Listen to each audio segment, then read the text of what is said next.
Today we're going to make a dragon, the type of dragon that you would see in Chinese New Year or Lunar New Year. We're going to get a mat to keep it on, a cup of water, a fork, and a carving stick that we're going to use later. Your piece of clay, let's break it into two, and we are going to turn one into a really long coil for the body of the dragon. So you can squeeze it together, turn it into a cylinder, roll it on your board, on the table, or in between your two hands. Squeeze it smaller. We don't want super skinny like a snake or a rope, but we want like a longer piece to be the body of the dragon. So I'm pinching it and rolling it until I get it the length that I want. A little bit longer than the board that you have should be fine. Once we have it the way we want, we can smooth out the little imperfections, the little lines and cracks, and then we're going to turn it into a wiggly line.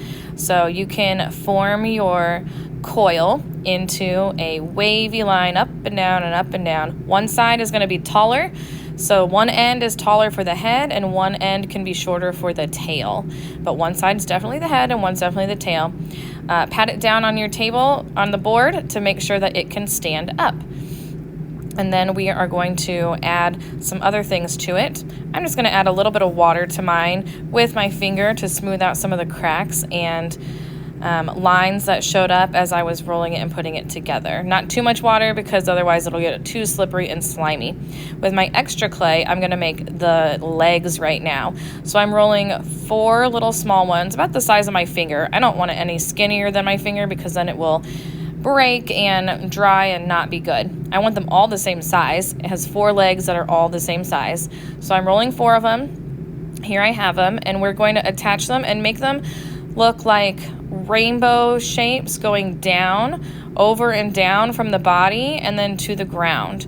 So 2 in the front and 2 in the back. But these legs are not going to stick there forever without doing something special to them. We're going to do something we're going to call slip and score. We're going to take our fork, dip it in water, and scratch where it's going to go. We're going to use it like a rake. So turn it over and scratch into your clay like tic-tac-toe, both directions on the piece that you're attaching and the piece where it's going, and then you're going to smush it together. This makes it seem like Velcro. Velcro, you need 2 pieces, so you have to do it on the piece that you're attaching and the piece where it's going, and then push it together. You want to make sure it's really strong and connected because we don't want those little legs to fall off. If anything that you slip and score feels wiggly, like a loose tooth later on, it's going to fall off like a loose tooth. Maybe not today, maybe not tomorrow, but eventually it will come off. So I'm going to slip and score with my fork and water all 4 of the little legs that I made. And you can see I sped it up, so it's going to take you a little bit more time than me in this video. So there I have all 4 kind of arching out and over from the body to the ground. And then to make it look like little claws, I'm using a carving stick, and I'm going to draw little lines. I'm not going to cut all the way through and make them like actual claws. I'm just going to draw lines on top. So you don't want to cut all the way through because then it'll make them fall off and be more fragile. We don't want to pinch anything too skinny or too small because it'll break. It will fall off when it dries later on. Next, I'm going to work on the head. So for my head, I'm going to make little like ears or the little decorations on the head, 2 little coils, kind of like my legs but smaller, and I'm going to slip and score them on the top of my dragon's head so that they're sticking out.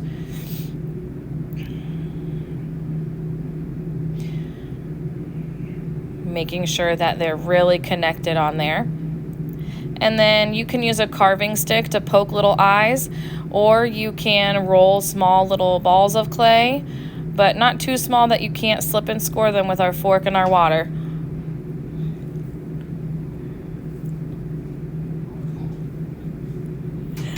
I poked little dots in the eyes, and then I poked some dots for the nose too.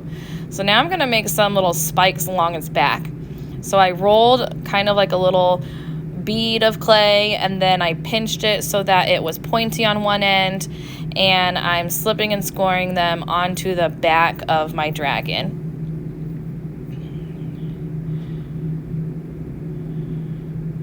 I want to make sure that it's really attached, so that's what I'm doing is I'm wiggling it to see if it feels like a loose tooth. If it does, then I've either forgot to scratch it, or I didn't scratch it deep enough, or I forgot water, or I didn't smush it on. So I'm putting them all down the back, and then once I'm done with it, I can start doing some more little details. I'm going to take a carving stick, and after I find that those are all strong on there, I'm going to poke with the back of the carving stick little circles. It's going to look like little scales on my dragon, all over the dragon. But be careful that you don't smush your dragon. This clay is really wet and we don't want to squash it and ruin our whole piece. After we get all of that texture on there, you could draw lines on it too if you want. I'm going to double check that I did everything and it's all attached, and I'm done with my dragon.